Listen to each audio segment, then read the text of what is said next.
Selamat siang untuk Bapak dan kita semua. Sebelum saya menjelaskan tugas saya kali ini, saya akan memperkenalkan diri saya terlebih dahulu. Perkenalkan, nama saya Margareta Renalda Langobelen, mahasiswi kelas A semester 3 dari jurusan Sosiologi, Fakultas Ilmu Sosial dan Ilmu Politik, Universitas Nusa Cendana. Berdasarkan tugas yang Bapak beri untuk mata kuliah yang saya ambil, yaitu Teori Sosiologi Modern, maka tugas saya kali ini yaitu menjelaskan menurut sepemahaman saya mengenai isi dari buku Tema dan Teori Pemikiran Sosiologis Kontemporer. Maka saya akan menjelaskan, jadi pemikiran sosiologis kontemporer adalah persyaratan disipliner yang pahit untuk diantisipasi. Mengapa? Karena dalam kursus teori sosiologis ini seringkali memerlukan penyelidikan atau penelitian. Dalam mendapatkan ide-ide tersebut memerlukan waktu yang sangat lama. Dan juga dalam mengembangkan pemahaman mengenai teori sosiologis kontemporer ini, orang-orang atau para peneliti yang mau memperkuatnya pasti mungkin sudah akrab dengan sejarah dari sosiologi secara umum dan sejarah dari teori sosiologi secara khusus. Atau artinya, sebagian besar dari para peneliti atau orang-orang yang mau memperkuatnya sudah sangat akrab dengan gagasan dari Karl Marx, Emile Durkheim, Max Weber, dan gagasan dari Plato, Aristoteles, Hobbes, dan Webb.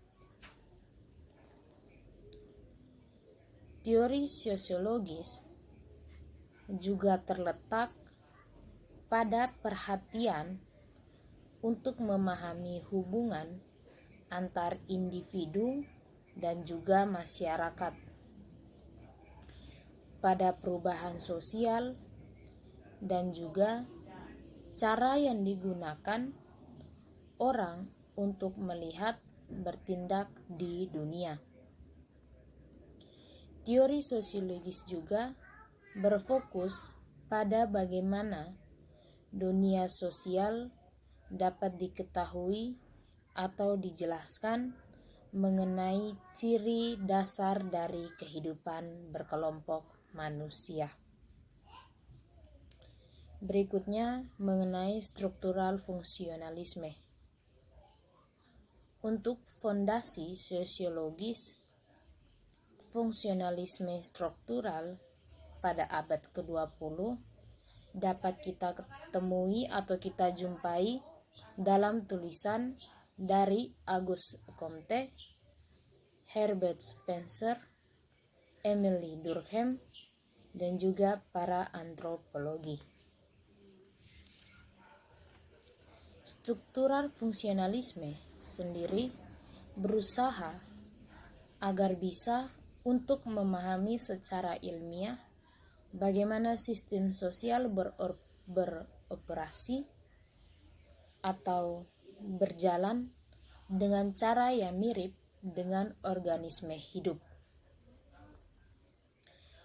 Tujuan awal dari struktural fungsionalisme adalah menjelaskan bagaimana tatanan sosial terus naik dari tingkat ke tingkat integrasi yang baru.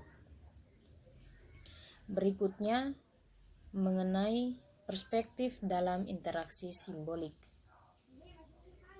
Asal-usul dari interaksi simbolik sendiri ditemukan dalam tradisi pragmatisme filosofis. Filosofis pragmatisme mengutamakan individu interpretasi dunia, menyatakan bahwa manusia adalah pencipta realitas mereka sendiri. Salah satu kontributor yang paling terkenal dan paling pengaruh dapat kita jumpai dan dapat kita kenali yaitu George Herbert Mead. Mead sendiri menerima bahwa manusia adalah manusia berkembang, organisme biogenik yang menanggapi berbagai rangsangan, dan juga ia mengakui bahwa ada bagian fundamental dari teka-teki yang hilang baik dalam evolusionalisme dan ranah sosial. Berikutnya, masyarakat sebagai interaksi simbolik. Interaksi simbolik tentu saja dan pasti mengacu pada karakter interaksi yang khas, dan yang khas ini terjadinya di antara manusia. Keunikannya yaitu dapat terdiri dari fakta bahwa manusia menafsirkan atau mendefinisikan tindakan satu sama lainnya. Jadi, interaksi manusia dimediasi oleh penggunaan simbol dengan interpretasi atau dengan memastikan makna dari tindakan mereka. Mediasi ini setara dengan memasukkan stimulus dan respon dalam kasus perilaku manusia.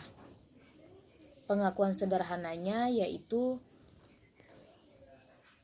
manusia dapat menafsirkan atau mendefinisikan sendiri tindakan mereka sebagai sarana untuk bertindak terhadap satu sama lain, dan di mana telah meresap ke dalam pemikiran dan tulisan banyak sejarah tentang perilaku dan kehidupan kelompok manusia. Berikutnya mengenai interaksionisme simbolik. Untuk interaksionisme simbolik, banyak dari para interaksionis yang beranggapan bahwa manusia atau kita mampu menjadikan pemikiran dan aktivitas kita sebagai objek analisis. Jadi kita bisa menganalisis atau menafsirkan sendiri kegiatan-kegiatan kita yang dijadikan objek oleh kita, di mana dapat kita lakukan secara rutin. Bahkan ini bisa terjadi atau bisa kita analisis dari kebiasaan-kebiasaan yang biasa kita lakukan. Memanipulasi simbol dan mengarahkan tindakannya sendiri ke objek lain. Perilaku dapat mengalir sesuai dengan adat, tradisi, ataupun ritual dari kita sendiri. Mengapa? Karena para manusia juga memiliki kemampuan untuk secara sadar mengarahkan aktivitas mereka sendiri, di mana proses interaksi perilaku yang secara rutin diatur dan yang secara aktif dibangun dengan cara yang sadar diri. Objek dasar dari semua interaksi ini adalah diri kita ataupun diri kita sendiri. Mengapa? Karena diri membawa banyak interpretasi yang berbeda. Perubahan dalam definisi ini seringkali memberi kehidupan kelompok pada karakternya yang berubah-ubah. Baik, demikian pemaparan saya mengenai isi dari buku tersebut, dari buku Tema dan Teori Pemikiran Sosiologis Kontemporer. Untuk kurang ataupun lebihnya, untuk kurangnya saya mohon maaf, kalaupun ada lebihnya terima kasih, mohon dipahami.